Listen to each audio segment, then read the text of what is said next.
Hello and welcome to Multifamily Investing with Bob Biggins. I am Bob Biggins and we're doing something a little bit different today. The questions I get are about multifamily investing, but equally as much, it's about construction, maintenance, and repair of projects. So today I'm going to review a project I'm partially finished with in St. Joseph, Michigan, the 6-unit apartment complex that I bought in September of 24, undergone significant renovations. I'm going to talk about one of the renovations we're about halfway through with, which is replacing that flat roof up there and this corner of the hip. It was all water damaged and all of the tail extensions were all rotted. The gutter had to come off, the soffit, the fascia had to come off, all kinds of things had to come down. And I should have started my video back when we did that. But I'll add some pictures to the video to show some of the still shots that we took in the middle of the middle of the process. To make things better as well, we changed out the downspouts from 2x3 residential to 3x4 commercial. That handles twice the volume. 2 times 3 is 6 cubic inches. 3 times 4 is 12 cubic inches. You get twice as much volume, so that'll protect your investment by not having heavy rains build up and go up underneath your shingles, ice and water guard, and for this it'll be the flat roof, etc. We'll take a little bit of, this is where we're at in St. Joe, Michigan. There's City Hall, there's Main Street, Broad Street we're on, and that is State Street, the bank, the fitness center, and you can go right around and see where we're at in St. Joe, Michigan. But it's a very nice location, very nice old facility, old building. 1910 is the year this was built. And so take a walk with me and we will go up onto the roof and we'll go through a bit of the specifics. The roof has been put on. Here's our building permit. Got to always have one of those. Our 6 mailboxes. And again, our new gutter and a second industrial downspout. Changed out from a 2x3 to a 3x4. We already have our ladder set up here. So I'll go up and show you how it looks.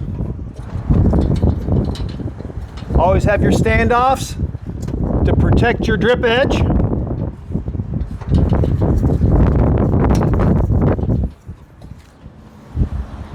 Okay, my camera crew and I are up on the roof, as you can see. Come on down. We've got the new rolled roofing down. It was a GAF Liberty. It's a primer, ASTM certified primer. I don't remember the exact numbers, but it's the primer that is for this type of roof. And then there was a membrane that goes down, and then this is called the top coat, Liberty GAF. Just to be safe, we ran beads of sealant along every groove so that no matter what, we couldn't get any water into the rolled roofing. Over here, this knee wall, there used to be 2 gutters that came down here, and they would always clog up. They were the small gutters. You see this one up here came down, and the second one here came down. We canceled that one out and made a large 3x4 down on that side. And so now no water comes out here, which is where things were all just rotted. This whole area was rotted, full of bugs. It was just absolutely terrible. And this whole knee wall was all rotted, and the roof was not at all stable. We had to we stripped all the decking off, reinforced all the roof trusses, tied them into the ceiling joist below, and this whole section here also had to get ripped off because we had to get everything in here in order to get it watered in, watertight. So all fresh shingles here got done Friday. So we want to keep the water away from this corner, so we changed this location from this, as opposed to going down like this. If you can't stop the water, prevent the water. So we take this, ran it down like this, and ran it all the way over here pro tip. You never want to run your gutter onto here, because on your shingles, eventually, water will get up and under there and it will rot your roof away. Anytime I've bought a property and they're like that, when I strip and do the roof, the wood is always rotten every single time. So it may not look as good to run your gutter on top of your roof, but it is definitely better for your roof longevity. So we ran it down here, put a nice hook. We put a gutter, a B elbow right here, ran it down. It's gonna go down to this downspout here that's gonna go out on the sidewalk, keeping this cancer corner from being cancer filled again. So as we come back over, you're wondering, what in the world is all this white down here? So this white is going to be, it's all flashing. We carved out a channel and made step flashing, and the step flashing all around the perimeter, and all of the step flashing tied together, as well as in the door areas, all got sealed together. So we have one big flashing. So any water that comes down is going to go onto here and go right out to here, onto the roof itself. Now, the roof will really not have feet on it because we're going to put a deck on here. This is going to be an open air deck out here.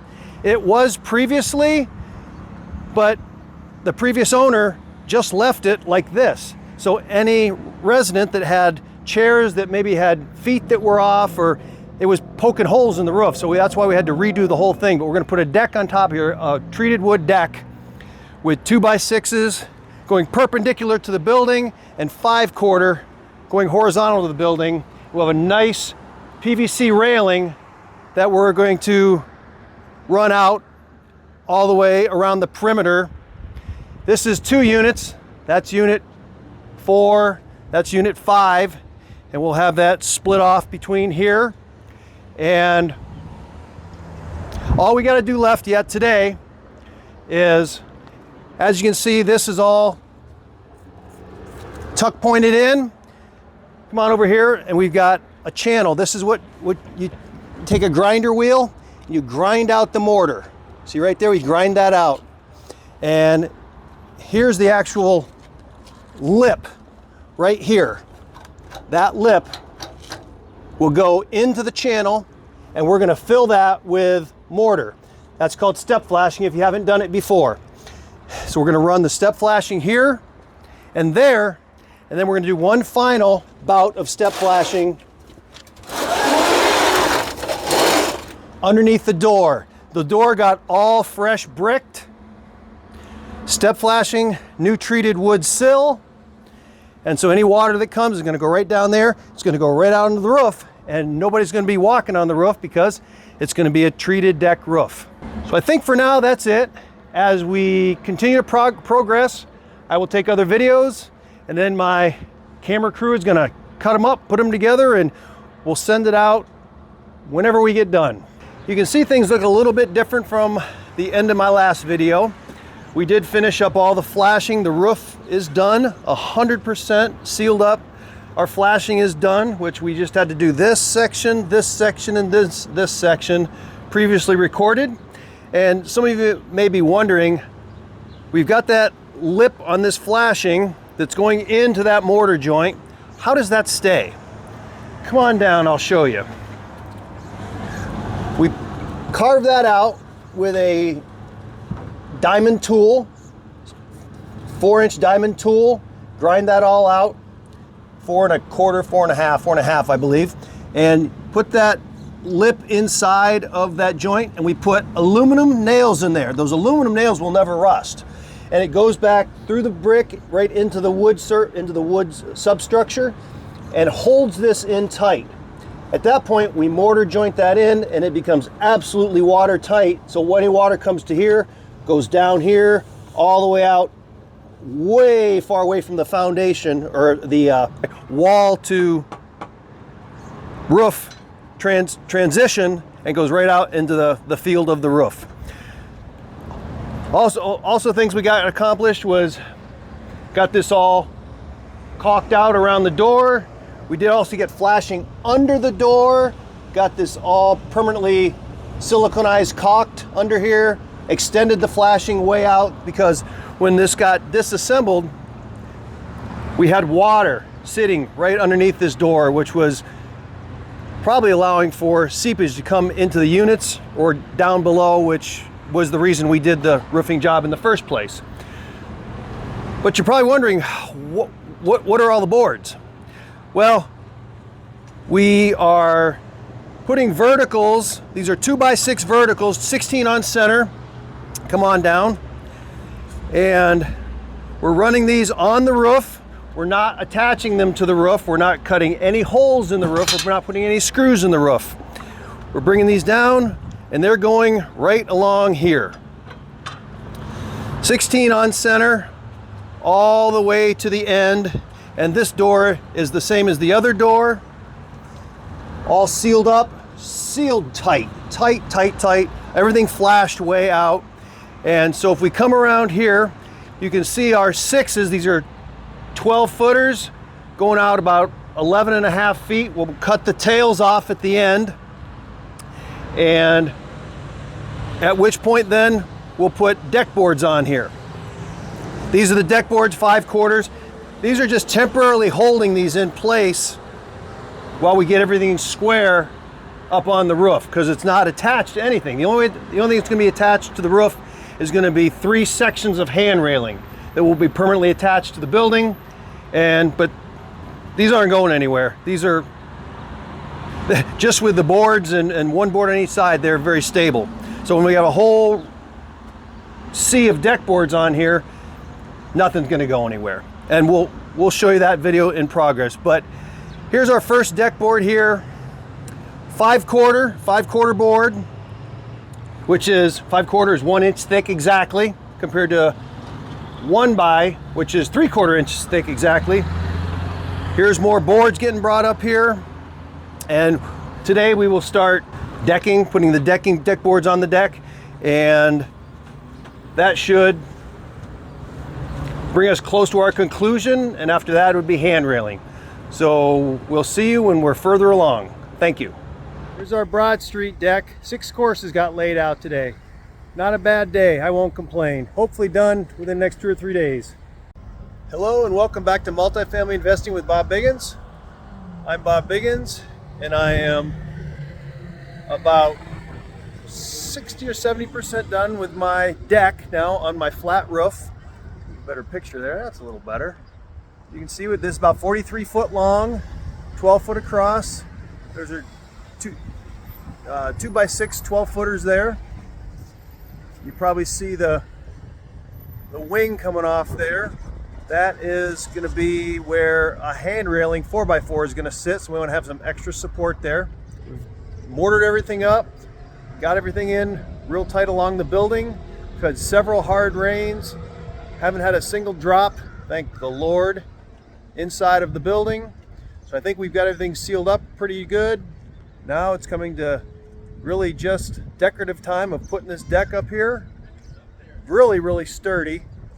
And then we'll put the hand railing. We've got some nice PVC hand railing to put on, and then we will finally be done. About a 1-month project here.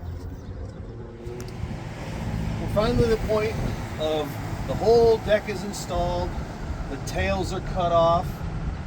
We're putting the existing hand railing back on. It wasn't installed well previously, but it will be now.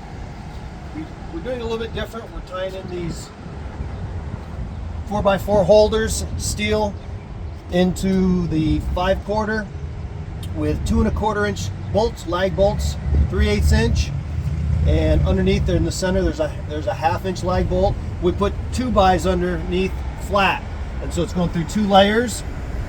4x4 cedar, plastic wood, PL3X glue, 1 piece of 1x8, cistern some more in, and we put brackets up here. And this thing is solid. It used to flop all over before I started this project. And we got to put the middle leg in yet. Got the string running across. We're going to run it all the way around to the tail. and then put our center hand railing in, and we should be done very, very soon. Hello, and we're finally done with this 12 by 44 new roof, flat roof, deck, and hand railing project. Started it on June 9th, 2025, ending today, July 11th, 2025. It was a bear. All kinds of rebuilding. I would say if we were to have bid this out, it would end up being time and materials and probably $50,000 to $60,000, of which I didn't end up paying that much because we did all the work ourselves and our own team, our fantastic team that helps us out. Some of the highlights: all of the 4x4s are tied in with PVC plastic wood, stainless steel screws, 4 bolt hole holders holding them together, and lag bolts both sides and in the center. Covers with all inside of here, cedar 4x4s. The larger side of the deck, mirror image of this side of the deck. Doors all tied in very tight, all fresh tuck pointing throughout. Gussets, stainless steel brackets underneath, and sturdy as all get out. And really, that's it. I'm just elated to be done on Friday, the 11th. This was a heck of a project, and also gutters, fascia, just the works. So thank you for tuning in to Biggins Multifamily Investing with Bob Biggins, and I'm Bob Biggins, signing out. Hey, this is Riley Biggins. I'm the son and editor of Bob Biggins podcast, and so these are some pictures we took along the way. I'm kind of just gonna narrate them. So that was extending all of the 2x6s. The first layer of sheeting goes down. This was rebuilding the corner pocket that was all water damaged. I did most of that. There's me sitting on the deck after resheeting that spot. And the ice and water guard and first layer of sheeting going down. Second layer of sheeting going down. Taping the seams so that we can put the primer coat on it. That's the black stuff up there. There's me giving a thumbs up because I was so excited to be there. And here's the prep for the deck going down. And another progress picture of that. So signing off.